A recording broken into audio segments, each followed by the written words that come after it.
I got a lot of stuff here I got to organize for a second.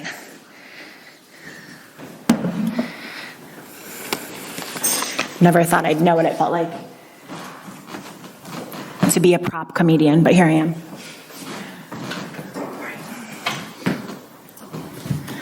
All right.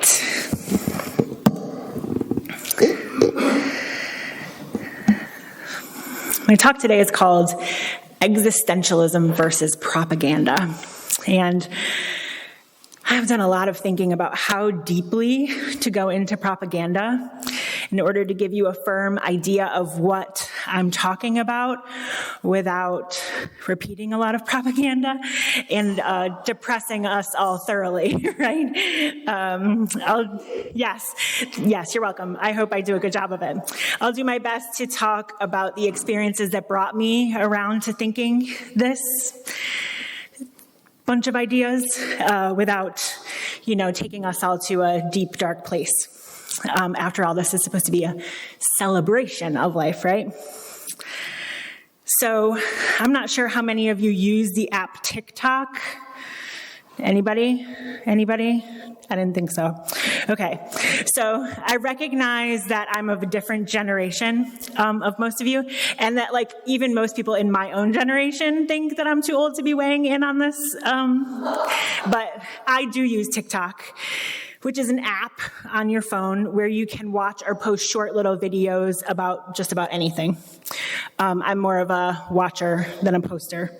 But way back in 2020, in the lockdown days, I started to watch TikTok as sort of just like a mindless, almost like a lullaby before I went to bed. I was working at Target then, and it was hard. It was hard physically. Everyone was on edge. We were enforcing mask wearing, which was not always taken well by all customers, you can imagine. All of that just on top of the regular awfulness of retail work, right? I would come home just exhausted, but also my mind would be racing. And so I used TikTok as a way to wind down. And the way TikTok works is it curates the content that it offers you. So the more of a certain kind of thing you watch, the more it will give you that certain kind of thing. Or you can also like videos, and then it will give you more of that.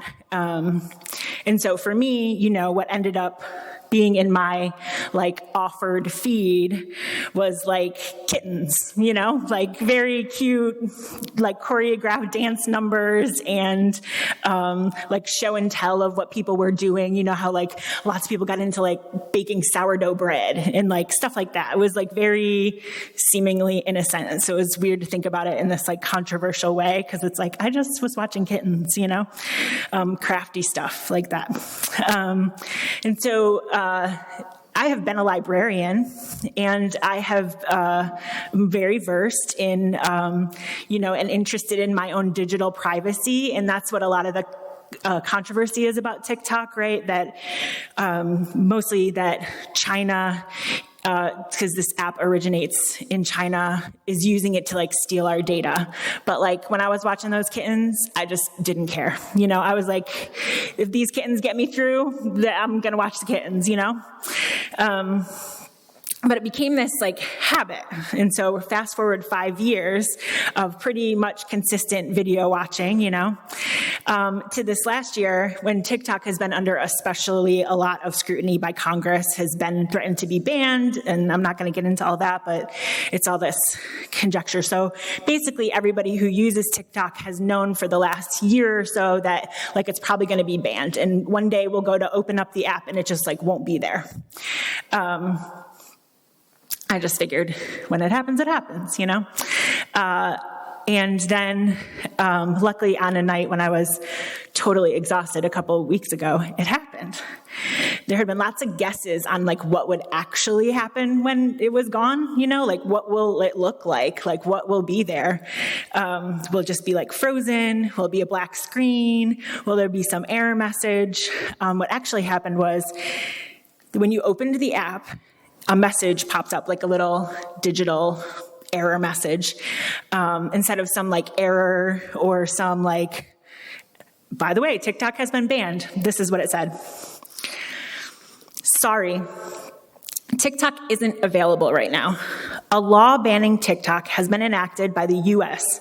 Unfortunately, that means that you can't use TikTok for now. This is the propaganda part. We are fortunate that President Trump has indicated that he will work with us on this solution to reinstate TikTok once he takes office. Please stay tuned. This was January 18th. I was, like I said, very exhausted. I was like, what? I rolled over, went to sleep. I didn't have to think about it. I thought I'll cross that bridge when I have the energy to cross that bridge. And less than 24 hours, I thought that it was gone. A friend told me, oh, actually, it's back. Less than 24 hours later. Still then, January 19th, when the president's name was not President Trump. All right, it's this time when you logged into the app, it said, welcome back. Thanks for your patience and support. As a result of President Trump's efforts, TikTok is back in the United States. You can continue to create, share, and discover all the things you love on TikTok. What? Still, okay, it's back, and also what now? It's very weird, but okay, my habit can still be intact, except what about those messages? Should it be intact, even though it's there? Now that there's this like seeming collusion, like, do I want to be involved? But my video feed had evolved over those 5 years from solely kittens to include a lot of activists, right? And people who are speaking out against propaganda. One of the things that, some might say is a conspiracy theory is that actually the reason why they want to ban TikTok is because it's this way for many young people to get information from all over the world about what's really happening that sort of circumvents the mainstream media and like shows like what's happening on the ground in Ukraine, in wherever, all the time, right? And so that's what my feed had evolved to. So I had this sort of dissonance of like, I don't want to be involved with this app that is promoting a political figure that is not in alignment with my standards. And also, that's where I'm getting my information. And then, is that what they're trying to do here, right? So that's when a lot of the videos I was watching started to use that word propaganda. And I was like, I don't know if I'm the only one that ever feels like this. Sometimes it can be lonely. But once in a while, I think to myself, how did I get here? Like what? As you like lift your head and you're like, where did this come from? I did not see this coming. I did not see myself being the like audience of propaganda, So I started to think about it, and I looked up the definition of propaganda to be sure that I even knew what I was seeing, hearing, thinking about. The first time I felt like I was in this like very overt, targeted propaganda situation. And this is what the definition is, or a definition is. Information, especially of a biased or misleading nature, used to promote or publicize a particular political cause or point of view. I was like, yeah, check it out. That's propaganda, right? And my inner thought process went something like, okay, so can I just not believe it? Is that the solution to propaganda is that I can just be like, no, that's not true. And go about my day. And then I started to think about, is this the first message that I've really received like that? Am I used to this? Maybe in such an overt way, this is the first time, but what about all the messages we receive all the time that cause you to think no, that's not for me, right? Like all the messages we receive from capitalism, like you have to buy more and get it faster and get it cheaper and things are disposable and we need to have newer, better, more trendy things now and again, now and again, now. And it's so easy, just order it from Amazon. You can order everything from Amazon. Right? What about beauty standards? What about all the times people in your life tell you how to be or how to grieve, what your interests should be, what your job should be, how to be? What about all that? Is that all, if not propaganda, Is it related, right? Are we building our defenses constantly against all these messages? And how much energy does that take to keep up? This is, and I hope you're not there with me, but this is when I felt the darkness seeping in, right? Like, oh no, right? Like, it's all too much. How can we overcome all of these messages all the time? Can life just be consumed by these forces trying to corrupt us, having us judge every second whether we will accept them or not, keeping our guard up on high for every person, from the president to the local government to even well-meaning colleagues who think there's just one way to do something? Do we have to constantly fight to be congruent with who we are? And that's when I found my turning point, thankfully, which is what I want to offer to you this morning. Being congruent or authentic to who you are, who I am, outside of all those messages can be the point instead. It sounded familiar to me. Oh yeah, existentialism, right? So I looked that up just to make sure I was on the right train, right? The definition that I found is, I was looking for like a concise little definition. A philosophical theory or approach which emphasizes the existence of the individual person as a free and responsible agent determining their own development through the acts of will. Yes, exactly. Yes. Okay. All right. I turned myself around. But that still leaves this constant bob and weave, right? Like avoiding all the other things that are wrong. As you or I individually choose, right? Like, they might not be the same bobs and the same weaves, but it leaves us all sort of doing this dance. I was thinking about the overwhelming flood of political changes being made and environmental consequences of global warming and planes falling from the sky, and how do I, not only how do I frame how I know what's for me and what's not for me, but how do I live my life among all those things just grasping at me?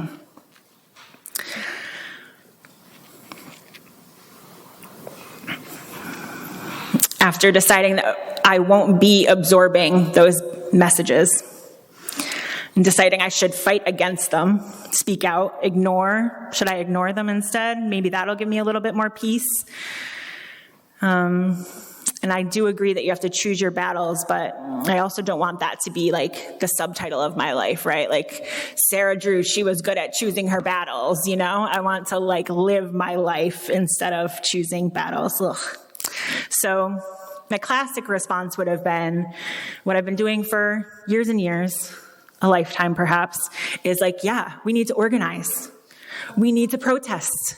We need to speak out. We need to change things so that we don't need to do this in the future. Don't hear me saying that that's a bad way. It's a great way. I love that way. It's wonderful. Maybe there's, self-care and contemplation, rest, nature, also all very valuable pieces that have literally probably gotten me to where I'm standing today and alive to tell this story. We need to replenish ourselves. And those things have helped me replenish myself and hopefully the communities that I'm a part of. And hopefully those communities have helped replenish existence, right? And that's that arc of justice turns in the right direction. We keep contributing to that and it keeps this force of good alive. But still, I had this nagging thing. Do I have to fight all the time? And that's where I was sort of sitting. Is that what there is? And so I'm going to be really honest with you and tell you I probably would have been stuck there for a really long time. I have been stuck there before, and I would likely not, be talking about this if I had remained stuck there. I just got really lucky because the same weekend, the same TikTok weekend, this is what else I was doing. After weeks of planning, I drove to New Jersey to lead the memorial service for a longtime friend's mother. Her name was Rosemary. Rosemary was a sweet soul that had always just exuded love and compassion. And it is among the great honors of my life that she asked me to come and do that for her friends and her family when it was her time. And the day before I left for the trip, I was sitting at my desk. It's where one of my props comes in, and I have this set of card deck and a book on my desk at work usually. And sometimes they're called dirt gems. They're cards that have all different medicinal plants on them. And then the corresponding book tells you the medicinal and spiritual properties of the plant. So a lot of times I'll just be like, let me pick one and see, what it gives me to think about today. And I was thinking, I'm drive to New Jersey, got a lot of time to think, so let me shuffle these cards up and pull one. And I did that, shuffled them around. I usually, do the bridge shuffle a few times, and then I mix them around, and I'm like, oh, this one out of the middle is good. And I did that. And the card that I pulled could not have shocked me more. It was the Rosemary card. And I was just stunned. I am still stunned.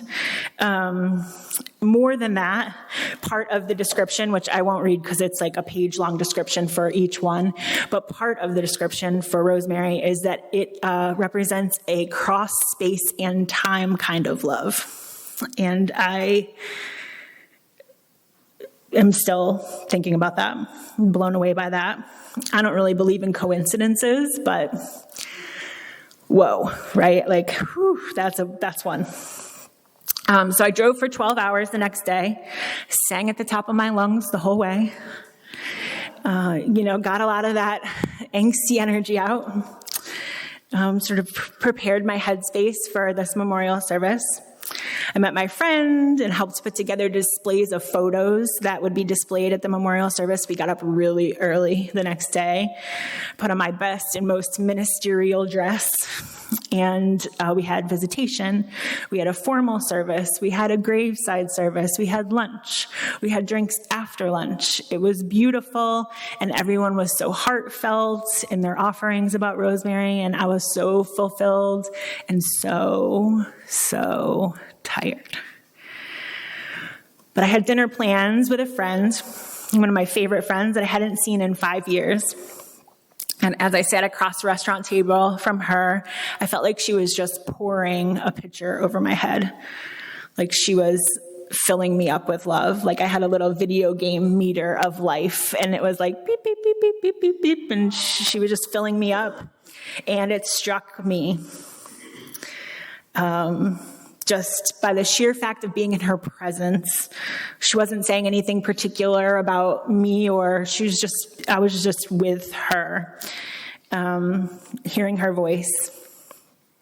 And I think what the kicker was that I was just being automatically understood in a way that I understand myself. It was easy, and it was like a feeling of being home that I rarely come across in life. It sort of woke me up. After that, I spent a day with more friends and their kids, eating good food and watching indoor soccer, their daughter's specialty, and playing Dungeons and Dragons, their son's specialty, all new and interesting to me. It snowed a lot.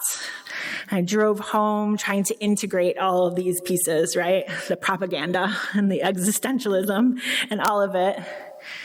Back to that definition of existentialism, a philosophical theory or approach which emphasizes the existence of the individual person as a free and responsible agent in determining their own development through the acts of will. I feel like I sort of like tripped and fell into all these supportive experiences, the dirt jam cards, the sweet memories of Rosemary having dinner. It just filled me up in every way. My friends and their sweet kids, in that particular time and space. And even one to come, when they were cleaning out Rosemary's house, they found this book, which I have not seen in 30 years, more than 30 years. It's a book that I wrote. My friend was in the Peace Corps in Mongolia, and back then it was real annoying to go to the post office to send mail to Mongolia like all the time. So I decided I was going to write a book so that I could, still support her and still be in contact with her, but I wouldn't have to go to the post office all the time. And so this book is the story of my life that I wrote when I was like 22, maybe. I have not read it yet because, frankly, I'm a little scared of it. But it is my voice reflecting back to me what is me, whether I like it or not. I'll do that in the future. What I realized is that I spend a whole lot of time and energy striving for my own ideals and goals, learning and growth, making, in whatever small way I can, the world right. What can I contribute to right the wrongs of the world? How can I help people? How can I support people? How can I be better?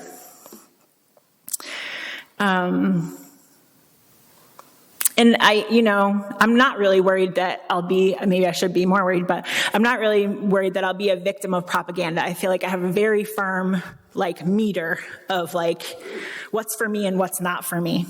Not that I want it to be floating out there anyway, because there's probably a lot of people that aren't so stuck on their meter, and anyway.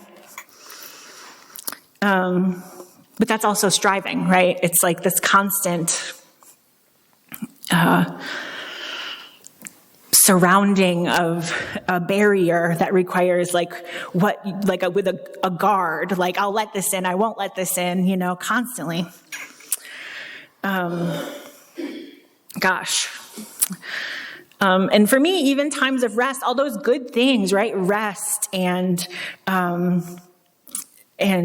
self-care and the things we do to take care of ourselves still feels like striving sometimes, because it's I did too much work, now I have to rest, right? It's still this matter of trying. And it just felt so good in those days to not try. And maybe I couldn't try in those days, and maybe that's part of it. But that weekend gave me some new answer to how I might survive this overwhelming firestorm of misinformation, lies, racism, homophobic, ugly mistreatment of people, just all of it, everything. And that is to seek those moments that allow the best in us to be reflected back to us. Whether it be people or places or activities, experiences, whatever it is, those were the things that really filled me up. And I think really can give me the fortitude to do the other work. That's a new idea for me and a new way to see existentialism. Yes, existentialism asks us to determine our own development through the act of will. And because I don't want to give you another message that you have to filter, I'm going to leave you with a question instead. Do you have opportunities in your life in which you are affirmed in who you know yourself to be? I'm going to say that again. Do you have opportunities in your life in which you are affirmed in who you know yourself to be? If so, does that align, just out of curiosity, with my experience? And if not, would there be value in figuring that out. Thank you all so much for letting me talk with you this morning. I appreciate you.